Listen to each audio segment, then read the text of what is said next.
So government has been criticized for neglecting its national development plan.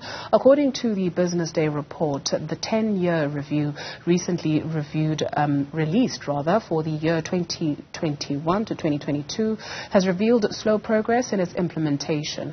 The stagnation is happening amid growing poverty levels, high unemployment and inequality. Professor Karl van Holdt is with the Wits University Sociology Department. He's also part of the National Planning Commission, which takes a look at the National Development Plan, which is supposed to be South Africa's blueprint to ending poverty and inequality by the year 2030.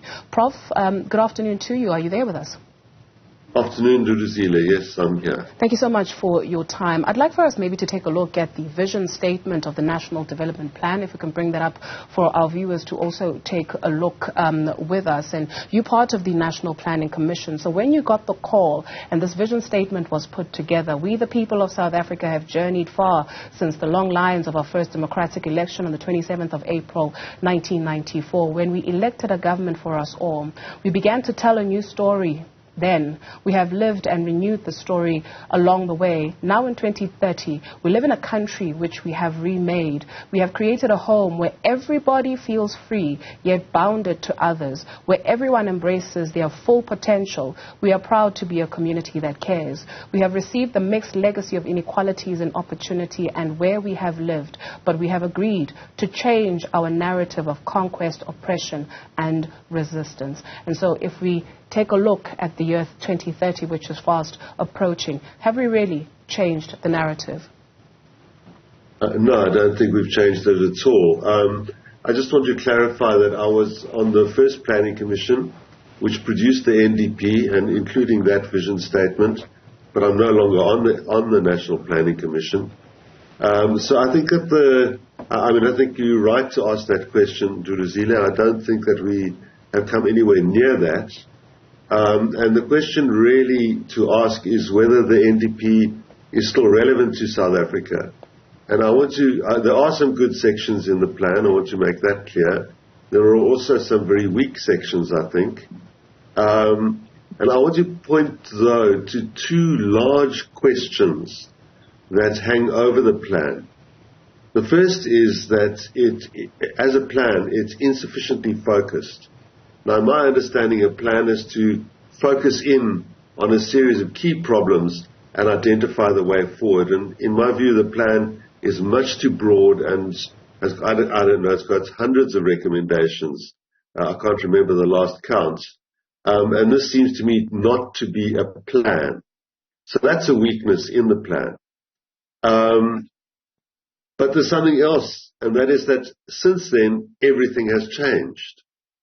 You know, the plan was presented to Parliament in 2012, and I remember that day very well, and it was greeted with acclamation by most of the parties. But it was exactly at the time that Marikana erupted. You know, the massacre of striking mine workers, which is a crisis point that wasn't referred to in any way, wasn't anticipated in the plan. Since then, also we've had the revelations of state capture. And we've got the global crisis in neoliberalism, which is producing huge shifts in geopolitics across the globe. So these three factors, and probably others as well, suggest that maybe the plan is out of date now, actually, and that we need to rethink what a plan should be. You speak of rethinking the plan, Prof. I'd like for us to take a look at the document again on the NDP, and on page 29 it speaks of an approach to change. At the core of this approach to change is South Africa's strong leadership, effective government, active citizenry, and that goes along with reducing poverty, or not goes along, but rather is aimed at reducing poverty, taking a look at the rising living standard, people's conditions, making sure there's opportunities, enforcing capabilities, creating employment, enhancing growth, and so it goes. When we take a look at strong leadership, and you say that the plan is too broad, and you've identified some of the problems that have not really been ironed out, for lack of a better expression. What then do we need to do to reimagine South Africa? Because we are not short of plans in the country. Yes, I suppose, the question is, who is doing the rethinking?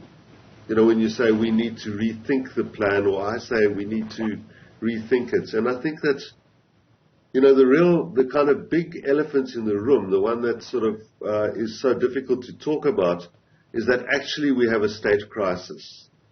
And to give you some sense of that, I understand that, my understanding is that around the time that the plan was adopted by all parties and agreed to, and this was going to be implemented, it really wasn't implemented. That departments, what I've heard is that policy was going to be discussed. People would start with a kind of ritual reference to the NDP and say that we're going, as the plan says, and we're addressing this, and so on and so forth. And actually, that was just a ritual. It didn't have any substance to it. So the plan was never actually an implemented document. As I've pointed out earlier, I'm not sure that in many respects that it was implementable. But the real problem is the state crisis. We've had the state capture revelations. We've got this incredible dysfunctionality that is, uppermost in people's consciousness through ESCOM. Transnet is in, almost as bad a way. Local municipalities don't work. Everywhere you look, you find institutions that are broken and dysfunctional. And there's no sense, I think, that government really knows how to fix them. So in that context, who is to develop the plan? In the context of a government that seems unable to implement, actually to fix things. That are perfectly obvious that need to be fixed. You don't need to plan to fix it. You need to fix it. And it doesn't really look as if government is capable of doing that. Now, in that context, does it make sense to develop an elaborate plan which cannot be implemented because our institutions are so ruptured? Or do we need, in fact, to wait until we have a government that can implement a plan? That is the kind of question that faces us. Sure. Do you have appetite for one more question? Will your voice allow us? Are you okay? Sure. Okay. Yes. I just would like for us to, you speak of the plan not being in, you wonder, rather, whether the plan was implementable to begin with. But there were some low-lying fruit in the plan that could have very well been achieved. For instance, sports and healthy living. And it speaks of all communities should have access to sport facilities and encourage the formation of amateur leagues, for example. The plan proposes an initiative to encourage South Africans to walk, run, cycle, or play team games on the second Saturday of every month, something that Rwanda does very, very well. Once a month, everybody in the country comes out. But when we take a look at the South African context, we were speaking to the Speaker of the Johannesburg Council on the program this week, and she mentioned that there are no sport facilities. And so crime in areas like Westbury, for instance, in areas like it escapes my mind right now. But those kind of areas, and that's just one example, but there's many kind of areas like that where you do not have recreational facilities for young people who are unemployed, but at least can do something where sport and healthy living, for instance, is concerned. And so things like that, the low-hanging fruit, what happened? It's extremely difficult to even that low-hanging fruit is kind of difficult to get a grip on, because when you talk about sports facilities, the question arises, where are those sports facilities, who is going to build them, and who are they managed by? So one of the things that, I've seen, in my neighborhood in Yeovil in Johannesburg, is that the parks will come in and put in a whole lot of new equipment and so on, and the park looks wonderful, but there's no management of it.